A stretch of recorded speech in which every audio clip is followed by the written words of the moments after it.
According to open source intelligence, it appears Beijing has begun construction on its first nuclear-powered aircraft carrier, the Type 004. Once completed, the 004 will represent an enormous leap in Chinese carrier technology, one that will allow Beijing to project power almost anywhere in the world. Today, we're going to break down what we know so far, and the far-reaching implications for the South China Sea and beyond. In the northeastern city of Dalian, located in Liaoning province, satellite imagery shows large modular ship sections being assembled.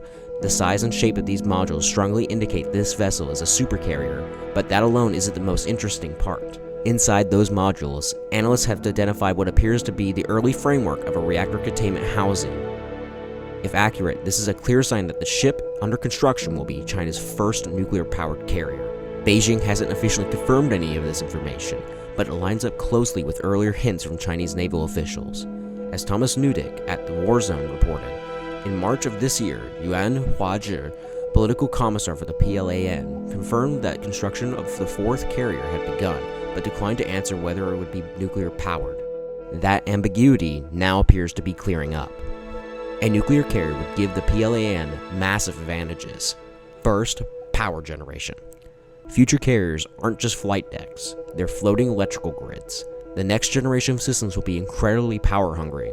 Things such as electromagnetic aircraft launch systems, long-range phased array radars, next-generation jamming suites, directed energy weapons like lasers, and eventually railgun-style electromagnetic weapons all take massive amounts of power.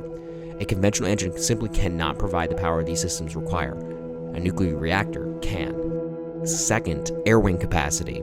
The Type 004 is expected to carry 75 to 100 aircraft, potentially including the stealthy J-35, the KJ-600 airborne early warning aircraft, and UAVs and loyal wingman drones to round everything out. This would make it the most capable carrier China has ever built. But the biggest advantage of all is range. A nuclear carrier doesn't need to refuel every few thousand miles. It can operate for years at a time, limited only by its crew and supplies. That gives the PLAN the ability to project power across the Indian Ocean, the Pacific, and all along the trade routes China has tied itself to through the Belt and Road Initiative. It's the hallmark of a true blue water navy.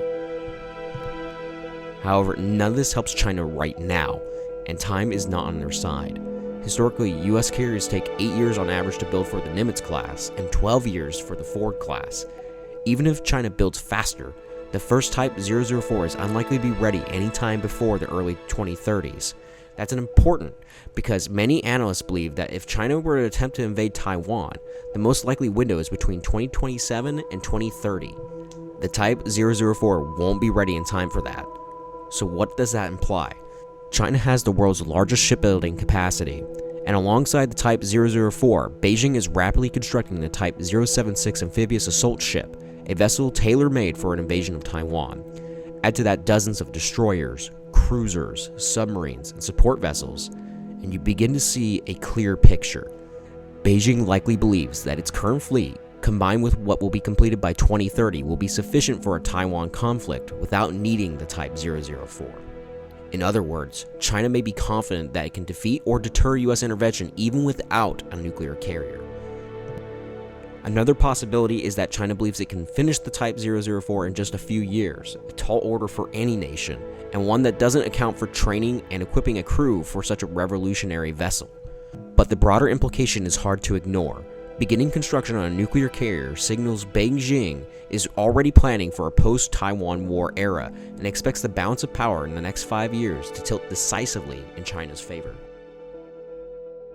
Taken in its totality, the construction of a nuclear-powered carrier marks a major pivot in China's naval strategy. It shows a long-term confidence and short-term urgency, and a belief that the coming decade will be redefined in the Pacific. Subscribe for more sit reps. Hit the notification bell so you don't miss a drop. This is Dedimus, signing off.